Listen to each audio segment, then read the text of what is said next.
বাবারা একটু রাগী হয় বেশি ঠিকই, কিন্তু বাবাদের মনে মহাব্বতটাও থাকে একটু বেশি।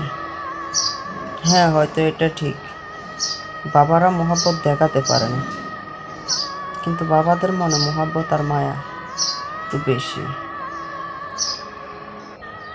এটা আমি কিভাবে বুঝতে পারছি জানেন?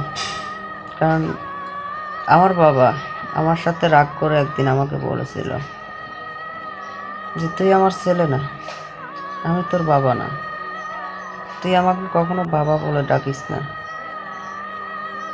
খুব কষ্ট পেলাম মনে